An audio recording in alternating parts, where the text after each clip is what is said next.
எல்லாருக்கும் வணக்கம். நான் அட்சய பாரதி அண்ட் நான் இன்னைக்கு சொல்ல போற ஸ்டோரியோட நேம் ரோசிஸ் பாட்காஸ்ட். நானே எழுதின ஸ்டோரி அண்ட் இந்த வீடியோ பார்ட் 10. ஸோ இதுக்கு முன்னால் உள்ள வீடியோஸ்லாம் பார்க்கலனா அதெல்லாம் பார்த்துட்டு இந்த வீடியோவை பாருங்க. அண்ட் இந்த எபிசோடுக்கு நான் வச்ச பேரு ஏன்ஷியன்ட் வில்லேஜ் சீக்ரெட்ஸ். இப்ப நம்ம அந்த பூசாரி சாமி வெனஸ்டேஸ்லாம் பயங்கரமா ஆக போகுது.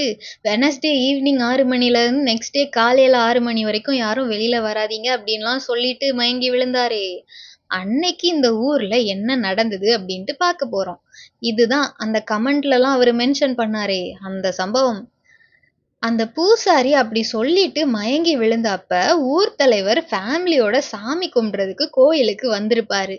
அந்த பூசாரி மீறி வெளியில போனா எரிஞ்சு போயிடுவீங்க அப்படின்னு சொல்லிட்டு மயங்கி விழுந்ததும் ஊர் தலைவர் அப்புறமா அவரோட ஒய்ஃபோட ஃபேஸே மாறுது. ஏன்னா அவங்க ஊர்ல இருக்கிற ஊர் தலைவர்கள் எல்லாருக்குமே தலைமுறை தலைமுறையா ஒரு book, more like a diary ஒப்படைக்கப்படும். இப்ப இருக்கிற ஊர் தலைவர்கிட்ட அவங்க அப்பா அந்த புக்கை கொடுக்கும்போது சொன்ன ஒரே விஷயம், 67 வருஷத்துக்கு ஒருக்கா தான் இந்த புத்தகத்தை திறக்கணும். அத கேட்ட இப்ப இருக்கிற ஊர் தலைவர் ராமசாமி அவர் அப்பாட்ட கேட்டிருப்பாரு, எந்த வருஷம்லாம் திறக்கணும்னு புத்தகத்துல போட்டிருக்குது, ஆனா எப்ப எந்த நாள்னு எதுவுமே போடலையே அப்படின்னு. அதுக்கு ஊர் தலைவரோட அப்பா, இதுல போட்டிருக்கிற வருஷம் ஒரு புதன்கிழமை நம்ம ஊரு எப்பவும் இருக்கிறத விட ரொம்ப ரொம்ப ரொம்ப சூடாகும். அது நடக்கும்போது உனக்கே புரியும். அன்னைக்கு நீ இதை திறந்து படிச்சு இதுல சொல்லியிருக்கிற விஷயத்த செஞ்சு நம்ம ஊரை காப்பாத்தணும். அதுல என்ன சொல்லியிருந்தாலும் சரி அத நீ செய்யணும் அப்படின்னு சீரியஸா சொல்ல, அவரும் சரின்னு சொல்லிதான் இந்த ஊர் தலைவர் பொறுப்பையே வாங்கியிருப்பாரு. கல்யாணம் முடிஞ்ச பிறகு ஊர் தலைவரோட ஒய்ஃப் பானு அந்த புக்கை பத்தி விசாரிச்சிருப்பாங்க. இந்த புத்தகத்தை ஏன் இவ்வளோ பாதுகாப்பா வச்சிருக்கீங்க அப்படின்னு பானு கேட்டதுக்கு, இந்த புக்கோட இம்பார்ட்டன்ஸ், அதை எப்போ ஓபன் பண்ணணும்னு எல்லாமே எக்ஸ்பிளைன் பண்ணியிருப்பாரு ராமசாமி. அந்த புத்தகத்துல அப்படி என்னதான் போட்டிருக்குது, என்னைக்காவது படிச்சு பார்த்திருக்கீங்களா அப்படின்னு பானு கேட்டதுக்கு, நான் சொன்ன மாதிரி சூடு அதிகமா இருக்கிற புதன்கிழமை தான் இதை திறந்து வாசிக்கணும். அதுக்கு முன்னாடி திறந்து வாசிச்சா நமக்கு தான் தேவையில்லாத பாரம் அப்படின்னு சொன்னாங்க எங்க அப்பா. இதை எங்க அப்பாக்கு அவர் அப்பா என் தாத்தா சொல்லியிருக்கிறாரு அப்படின்னு ராமசாமி சொல்ல, ஆனா ராம், இது நம்ம ஊருக்காக செய்ய வேண்டிய ஒரு விஷயம்னா அத புதன்கிழமை என்ன நடக்கும் அப்படின்ட்டு முன்கூட்டியே தெரிஞ்சு வச்சிருக்கிறது தானே நல்லது அப்படின்னு பானு கேட்டிருப்பாங்க. இல்ல பானு, ஒருவேளை அதுல சொல்லியிருக்கிற வருஷம் எந்த புதன்கிழமையும் சூடு அதிகமாகவே இல்லை அப்படின்னா நம்ம அதை திறக்க வேண்டியதே வராது. நம்மளும் அந்த புத்தகத்தை திறக்க வேண்டிய நிலைமை வரக்கூடாதுன்னு வேண்டிப்போம். ஏன்னா எங்க அப்பா சொன்னதெல்லாம் கேட்டா இதுல இருக்கிறது நல்ல விஷயம் மாதிரி தெரியல அப்படின்னு ஊர் தலைவர் சொல்லியிருப்பாரு. ராம், பானு 2 பேருக்கும் டக்குன்னு இந்த கான்வர்சேஷன் தான் ஞாபகத்துக்கு வருது. பூசாரி மயங்கி விழுறத பார்த்த 2 பேரும் புக்ல என்ன இருக்குமோ அப்படின்ட்டு பயந்துட்டு மாற மாற மூஞ்ச பார்த்துட்டு அவசர அவசரமா வீட்டுக்கு ஓடி போய் அந்த புக்கை எடுத்திருப்பாங்க. புக்கை ஹீட் அதிகமா இருக்கிற ஒரு வெனஸ்டே தான் திறந்து படிக்கணும் அப்படின்னு தான் ஆர்டர் போட்டிருப்பாங்க இந்த ஊர் தலைவருக்கு. இந்த பூசாரி இதெல்லாம் சொன்னது ஒரு டியூஸ்டே. ஸோ அந்த பூசாரி சொன்னது மட்டும் சரியா இருந்தா நாளைக்கு புதன்கிழமை கண்டிப்பா சூடாகும். ஸோ புக்கை திறக்கலாமா வேண்டாமான்னு இவங்க 2 பேரும் யோசிக்க அந்த பூசாரி வீட்டுக்கே வர்றான். வந்ததும் ஊர் தலைவர் அப்புறமா அவரோட ஒய்ஃபு வெளியில வந்து அவரை பார்க்குறாங்க. வந்ததும், ஐயா, எனக்கு சாமி வந்தப்ப புதன்கிழமையே பலி கொடுக்கணும் அப்படின்ட்டு தெரிய வந்தது அப்படின்னு சொல்ல, ஊர் தலைவரும் அவர் ஒய்ஃபும் ஷாக் ஆகி உட்கார்ந்த இடத்துல இருந்து எந்திக்க, பலியா, என்ன பலி அப்படின்னு பானு கேட்க, நம்ம ஊர்ல இருக்கிற ஒருத்தர் தாங்கய்யா பலி அப்படின்னு அந்த பூசாரி சொல்ல, ராமு நேரா போய் அவரு காலரை பிடிச்சு, இந்த ஊர்ல இருக்கிற ஒவ்வொருத்தரும் எங்களை நம்பிதான் இருக்கிறாங்க, ஊர்ல இருக்கிற ஒருத்தருக்கு கூட எதுவுமே நடக்க விட மாட்டேன், நீ அதையும் மீறி பலி கொடுப்பேன் அப்படின்ட்டு அப்படின்னு ராம் அந்த பூசாரியோட சட்டையை பிடிச்சு மிரட்டிட்டு இருக்கும் போதே அவன் நடுங்கிட்டே பேச தொடங்குறான். ஐயா, பலி கொடுக்கறது என் வேலை இல்லை, அது உங்க வேலை. எப்பவும் சூடு அதிகமா இருக்கிற முதல் புதன்கிழமை பலி கொடுக்க மாட்டாங்க. ஆனா இந்த வாட்டி கொடுத்தே ஆகணும். இல்லைன்னா நம்ம ஊர்ல இருக்கிற எல்லாருக்கும் ஆபத்து. ஏன்னு ஊர் தலைவரா இருக்கிற உங்களுக்கு தெரிஞ்சிருக்கோன்னு நினைக்கிறேன். எனக்கு தெரிஞ்சது அவ்வளோதான் அப்படின்னு அந்த பூசாரி சொல்ல, ராம் அவர் ஆட்கள் எல்லாம் உள்ள கூப்பிட்டு, இவனை ஒரு ரூம்ல அடைச்சு போடுங்க, நான் சொல்ற வரைக்கும் என்ன நடந்தாலும் இவனை திறந்து விடவே கூடாது அப்படின்னு சொல்ல, ஊர் தலைவரோட ஆட்களும் அந்த பூசாரிய தர தரன்னு இழுத்துட்டு போய் ஒரு ரூம்ல அடைச்சு வைக்கிறாங்க. அத்தோட ராம் அப்புறமா பானு அந்த புக்கை திறந்து படிக்க தொடங்குறாங்க. புக்கை திறந்ததும் ஃபர்ஸ்ட் பேஜ்லயே இந்த புக்ல என்ன இருக்குதுன்னு தெரிஞ்சுக்க காரணமே இல்லாம இதை திறந்து படிக்கிறது யாருக்குமே நல்லதில்ல அப்படிங்கிற மாதிரி போட்டிருக்குது. அதை வாசிச்சுட்டு 2 பேரும் மாற மாற ஃபேஸை பார்த்துக்கிட்டு லைட்டா பயத்திலேயே நெக்ஸ்ட் பேஜ் திருப்புறாங்க. அதுல இந்த ஊருக்கு எப்படி நெருப்பூர்னு பேர் வந்துச்சு அப்படிங்கிற அந்த கதை தான் ஃபர்ஸ்ட் இருக்குது. ஷார்ட்டா சொல்லணும்னா ரோசி ரீட் பண்ண அதே ஸ்டோரி தான், ஆனா கொஞ்சம் கூட எக்ஸ்ட்ரா டீட்டெயில்ஸ் இருக்குது. அத வாழ்ந்து அனுபவிச்ச அப்ப இருந்த அந்த ஊர் தலைவர் சைடுல இருந்து அவர் கையால எழுதப்பட்டிருக்குது. இந்த ஊருக்கு நெருப்பூர் அப்படிங்கிற பேர் வந்து 335 வருஷங்கள் ஆக போகுது. 335 வருஷங்களுக்கு முன்னால இருந்த அப்ப உள்ள ஊர் தலைவர் நடக்கிற இந்த கொடூரமான கொலைகளை பார்த்து ஊர்ல இருக்கிற எல்லாரையும் கூட்டிட்டு ஒரு பூஜை நடத்தியிருப்பாரு. அந்த பூஜை எதுக்குன்னா எந்த அப்பாவி மக்களும் சாக கூடாது அப்படிங்கிறதுக்காக. ஆனா அதுக்கு அவங்க கொடுக்கிற விலை டெம்பரேச்சர் அதிகமாகிற எல்லா வெனஸ்டே நைட்ஸும் அவங்களே ஒரு உயிரை இந்த பூஜை நடக்கிற இடத்துல பலியா கொடுப்பாங்க. அப்படிதான் தொடர்ந்து 2 வாரமா நிறைய கொலைகள் நடந்துட்டு இருந்தது குறைஞ்சு இவங்க பலி கொடுக்கிற ஒரு உயிர் மட்டும் போயிருக்குது. ஃபர்ஸ்ட் 2 வீக்ஸா இறந்தவங்க பிளஸ் இன்னும் 5 உயிர்கள் பலி கொடுத்த பிறகுதான் இந்த சம்பவம் முடிஞ்சிருக்குது. இந்த ஊருக்காக உயிர் தியாகங்கள் பண்ண மக்கள் யாரையுமே என்னைக்குமே மறந்துடக்கூடாதுன்னு தான் ஊருக்கு நெருப்பூர் அப்படிங்கிற பேரை அந்த ஊர் தலைவர் வச்சிருப்பாரு. இது எல்லாத்தையும் அப்ப இருந்த ஊர் தலைவர் கைப்பட எழுதி தலைமுறை தலைமுறையா வரப்போற எல்லா ஊர் தலைவர்களுக்கும் இந்த புக்கு போகணும் அப்படின்ட்டு ஆர்டர் போட்டிருக்கிறாரு. அப்படி கை மாற மாற 67 வருஷங்களுக்கு ஒருக்கா தான் இது நடக்குது அப்படின்ட்டு புரிஞ்சுக்கிட்டு 67 வருஷங்களுக்கு ஒருக்கா இல்லைன்னா ஊர்ல சம்பந்தமே இல்லாம டெம்பரேச்சர் ரொம்ப அதிகமாச்சுன்னா தான் இந்த புக்கை ஓபன் பண்ணணும் அப்படின்ட்டு சொல்ல தொடங்கியிருக்கிறாங்க. ஏன்னா ஒவ்வொரு ஊர் தலைவரும் இதை தேவையில்லாம திறந்து படிச்சா சாதாரண சம்மர் சீசன் வெயில கூட தப்பா நினைச்சு தப்பு பண்றது, இல்ல சம்பந்தமே இல்லாம மக்களுக்கு தெரிஞ்சு பயம் வர்றது, இல்லைன்னா பாரத்தை தாங்க முடியாம ஒழுங்கா தலைவரா இருந்து ஊர் மக்களை வழி நடத்த முடியாம இருக்கிறதுன்னு நிறைய பிரச்சனைகள் வந்திருக்குது. அதனாலதான் யாரு இந்த புக்கை எப்ப திறந்து படிக்கணும்னு கிளியரா ரூல்ஸ் எல்லாம் போட்டிருக்கிறாங்க. சோ மொத்தமா 335 வருஷங்களுக்கு முன்னால ஒருக்கா, 268 வருஷங்களுக்கு முன்னால ஒருக்கா, 201 வருஷங்களுக்கு முன்னால ஒருக்கா, 134 வருஷங்களுக்கு முன்னால ஒருக்கா, 67 வருஷங்களுக்கு முன்னால ஒருக்கான்னு ஆல்ரெடி 5 தடவை இப்படி பலி கொடுத்துருக்குறாங்க. அது எல்லாம் டீட்டெயில்டா யார பலி கொடுத்தாங்க, எத்தனை வயசு அப்படின்லாம் டாக்குமெண்ட் பண்ணி வச்சிருக்கிறாங்க அப்பப்ப இருந்த ஊர் தலைவர்கள் அந்த புக்ல. சில வாட்டி 4 வாரங்கள்ல முடிஞ்சிருக்குது, சில வாட்டி 10 வாரங்கள் வரைக்கும் இழுத்துருக்குது இந்த பலி கொடுக்கறது. எல்லா வாட்டியும் அடுத்த நாள் காலையில அந்த பலி கொடுக்குற இடத்துல போய் பார்த்தா உயிரோட விட்டுட்டு போன ஊர் மக்களோட பாடி உள்ள இருந்து எரிஞ்சு போய் இருக்கும்.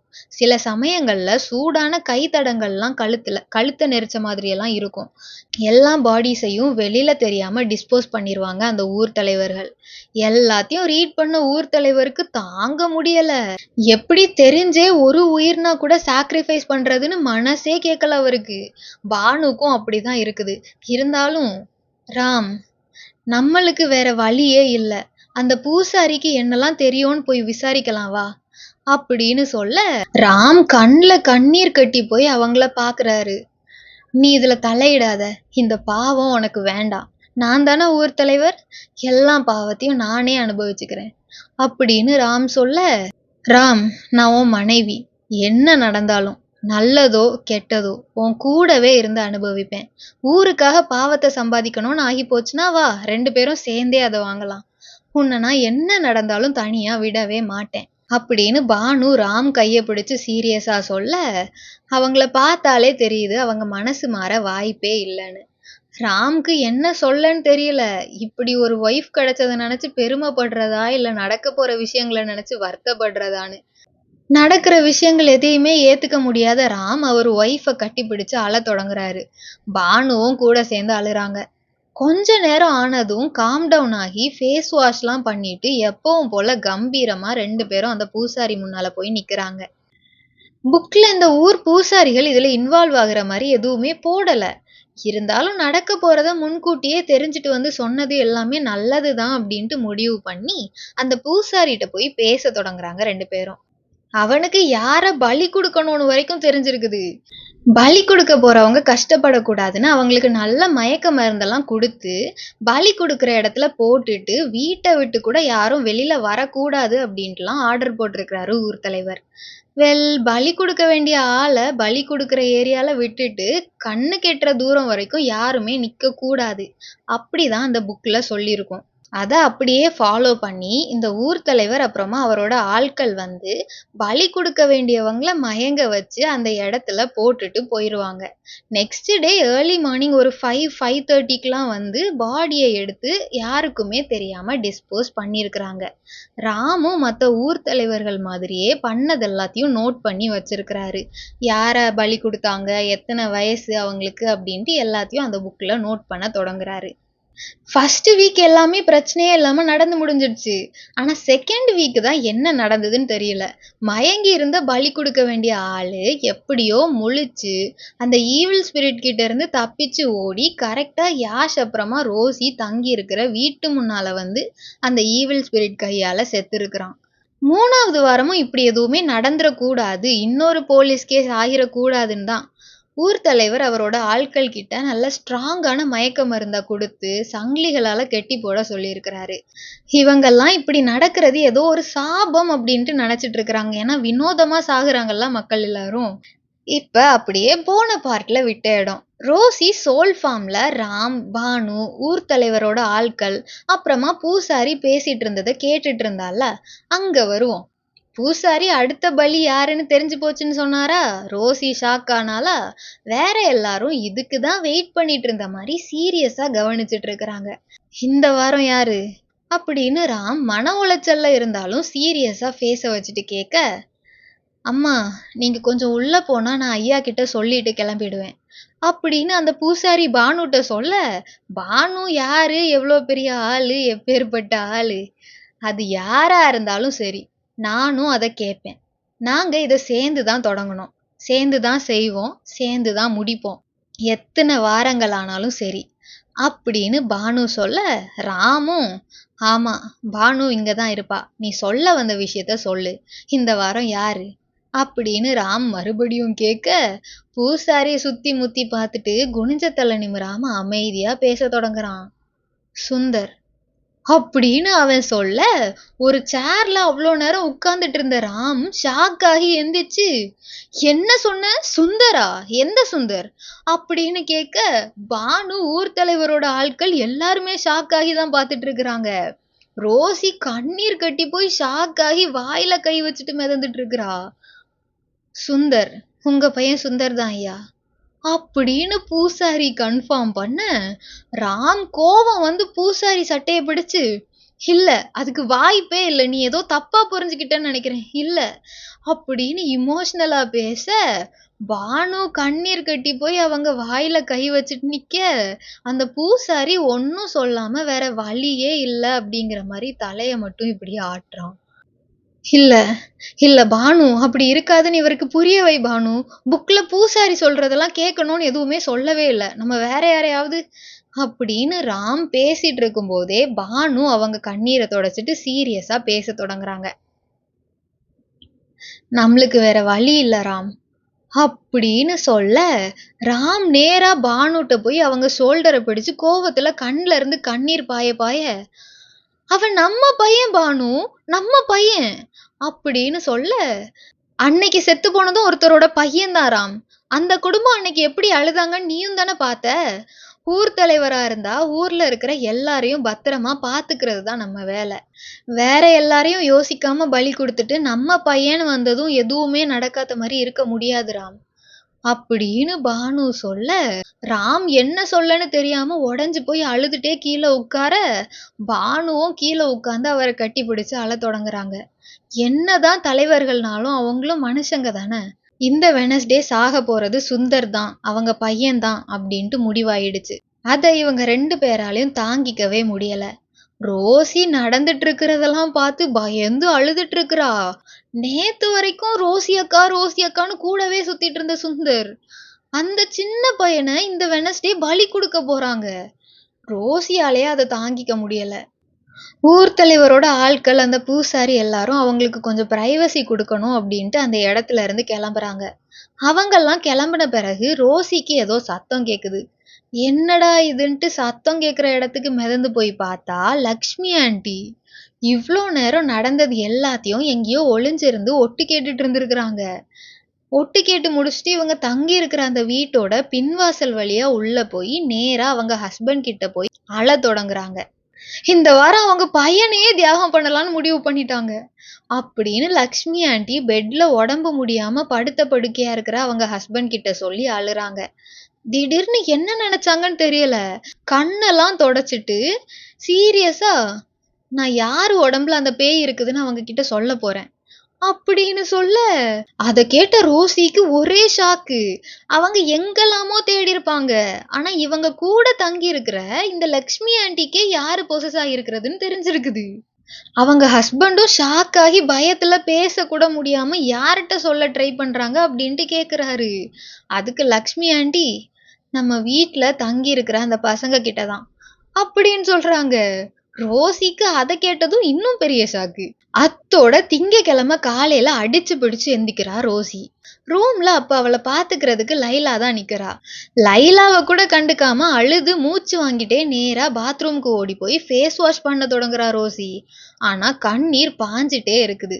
லைலாவும் என்ன ஆச்சுன்னு கேட்காம ரோசியே பேச தொடங்குவா அப்படின்ட்டு வெயிட் பண்ணிட்டு இருக்கிறா. அவன் நினைச்ச மாதிரியே ரோசியும் பேச தொடங்குறா. லைலா லைலா இதெல்லாம் தொடங்கின ஃபர்ஸ்ட் வீக்கே யாரையோ இந்த ஈவில் ஸ்பிரிட் கொண்டு இருக்குது. அந்த தாத்தா சொன்னது ஊர் தலைவர் பேசினதெல்லாம் வச்சு பார்த்தா இப்ப மட்டும் இல்ல எவ்வளவு வருஷமானு கூட தெரியல. ஆனா இந்த ஊருக்கு இந்த பேர் வச்ச காலத்துல இருந்து இந்த ஊர் தலைவர்கள் 67 வருஷங்களுக்கு ஒருக்கா ஏதோ சீக்ரெட்டான ஒரு இடத்துல ஒவ்வொரு வெனஸ்டேவும் ஒவ்வொரு ஊர்காலங்களை பலி கொடுத்துட்டே இருக்கிறாங்க. அப்பதான் ஊர் சேஃபா இருக்கும்னு நம்புறாங்க.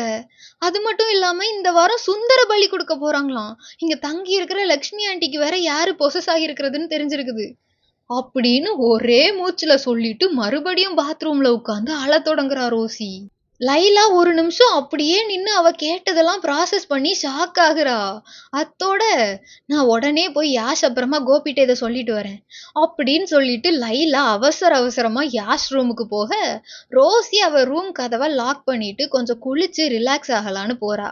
யாஷ் ரூமுக்கு வந்த லைலா யாஷ அவசர அவசரமா எழுப்ப யாஷும் என்ன ஆச்சோ ஏதாச்சோன்ட்டு அடிச்சு பிடிச்சு எந்திக்கிறான். மிரர் வேர்ல்டுக்கு போயிருந்த கோபிய வேற போய் கூட்டிட்டு வந்து ரோசி சொன்னது எல்லாத்தையும் அப்படியே சொல்லுறா லைலா. அவனுங்க 2 பேரும் ஷாக் ஆகி நேரா ரோசி ரூமுக்கு ஓடி போய் பார்த்தா கதவு லாக்கு. யாஷு ரோசி ரோசின்னு கதவை போட்டு தட்ட கோபி ரூமுக்குள்ள போறதுக்கே ட்ரை பண்றான். லைலா 2 பேரையும் ஸ்டாப் பண்ணி வாயை மூட சொல்றா. கேட்ட உங்களுக்கே எல்லாத்தையும் ப்ராசஸ் பண்ண கஷ்டமா இருக்கும்போது எல்லாத்தையும் பார்த்து அவளுக்கு எப்படி இருக்கும் அப்படின்னு லைலா கேட்க 2 பேரும் வாயை மூடுறாங்க. நீங்க 2 பேரும் ரூம்லயே வெயிட் பண்ணுங்க, அவ என்ன பண்றான்னு நான் போய் பார்த்துட்டு வரேன் அப்படின்னு பூட்டி இருக்கிற கதவு வழியா லைலா ரோசின்னு கூப்பிட்டுட்டே உள்ள போக கோபியும் ஃபாலோ பண்ண ட்ரை பண்றான். அதனால லைலா அவனை பார்த்து முறைக்க பூட்டி இருக்கிற பொண்ணுங்க ரூம்குள்ளெல்லாம் போகக்கூடாதுன்னு தெரியாதா உனக்கு அப்படின்னு யாஷ் கேட்க கோபி பேசாம யாஷ் கூட அவன் ரூமுக்குள்ள போறான். அங்க போயும் கோபிக்கு ஒரு இடத்துல இருக்க முடியல. யாஷ் பல்லு தேய்ச்சி ஃப்ரெஷ் ஆகிட்டு இருக்கும்போது இந்த கோபி பையன் நான் ரோசி கிட்ட என்னதான் நடந்ததுன்னு கேட்க போறேன், இல்ல அந்த ஊர் தலைவர் என்ன பண்றான்னு நான் பார்க்க போறேன், இல்ல இந்த வீட்டுல இருக்கிற அந்த லேடி அப்படின்னு அங்கேயும் இங்கேயும் நடந்துட்டு புலம்பிட்டே இருக்கும்போது லைலா உள்ள வர்றா. நீ எங்கேயும் போக வேண்டாம், பேசாம இரு. ரோசி குளிச்சு முடிச்சு மைண்டை கொஞ்சம் கிளியர் பண்ணிட்டு பார்த்த விஷயங்கள் எல்லாத்தையும் கிளியரா சொல்லுவா. அப்புறம் என்ன பண்ணலான்னு முடிவெடுப்போம் அப்படின்னு லைலா சொல்ல கோபி ஆனாலும் ஏதோ சொல்ல தொடங்குறான். ஆனா லைலா அமைதியா இருன்னு சொன்னேன் அப்படின்னு வார்ன் பண்ண கோபியும் பேசாம இருக்கிறான். யாஷும் குளிச்சு ரெடியாகி ரூமை திறந்தே வச்சு வலி மேல விழி வச்சு ரோசி எப்படா வருவா அப்படின்ட்டு வெயிட் பண்ணிட்டே இருக்கிறான். ரோசியும் ஒரு வழியா வர்றா. வந்ததும் கதவை லாக் பண்ணிட்டு திரும்புறா. கோபியும் யாஷும் என்ன பேசுறாங்கன்னு கூட புரியல. கொஸ்டின் மேல கொஸ்டின் மேல கொஸ்டினா ரோசிட்ட கேட்டுட்டே போறாங்க. அத பார்த்து கடுப்பான ரோசி டேய் 2 பேரும் வாய மூடுங்க ஃபர்ஸ்ட். அப்பதான் நான் சொல்ல வரத சொல்ல முடியும். அப்படின்னு சொல்ல யாரோ கதவ தட்டுறாங்க. ரோசி போய் ரூம் கதவ திறக்கிறா. யாருன்னு பார்த்தா லக்ஷ்மி ஆண்டி பிரேக்ஃபாஸ்ட் ரெடி ஆயிட்டுன்னு சொல்ல வந்திருக்கிறாங்க.